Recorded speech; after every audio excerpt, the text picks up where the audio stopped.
সালামু আলাইকুম। আমি বেশ কিছুদিন আগে ফেসবুকে আমার একটা পোস্টে অ্যানাউন্স করেছিলাম যে আমি কিছুদিনের মধ্যে ভিডিও শুরু করব। অর্থাৎ ভিডিও কনটেন্ট মেক করা শুরু করব।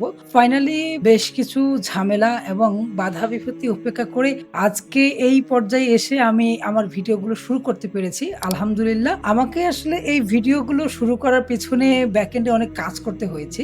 যদিও আমার অনেক ব্যস্ততার মাঝেও আমি ফাইনালি আজকে ভিডিও শুরু করতে পেরেছি। এজন্য আমি আবার আল্লাহ তাআলার কাছে শুকরিয়া আদায় করতেছি আলহামদুলিল্লাহ। আমার এই পেজে বা আমার কনটেন্ট মেকিং জার্নিতে আমি মূলত হোলিস্টিক লাইফ অ্যান্ড লিডারশিপ নিয়ে কথা বলবো। অর্থাৎ সামগ্রিক বিষয়। যে কথাগুলোতে নীতি নৈতিকতা থেকে শুরু করে বিজনেস সমস্ত কিছু আলাপ আলোচনা থাকবে, বৈশ্বিক রাজনীতি সহ। সো দেখি কতদূর কি করতে পারি। তাই আমি চাই আমার এই জার্নিতে আপনারা আমাকে হেল্প করবেন এবং সেই হেল্প নিয়ে আমি আপনাদের মাঝে আমার নিজের অর্জিত জ্ঞান এবং যত অভিজ্ঞতা, এক্সপেরিয়েন্স যা কিছু আছে এগুলো শেয়ার করে সামনের দিকে এগিয়ে যেতে চাই। বাকিটা আল্লাহ ভরসা। ধন্যবাদ।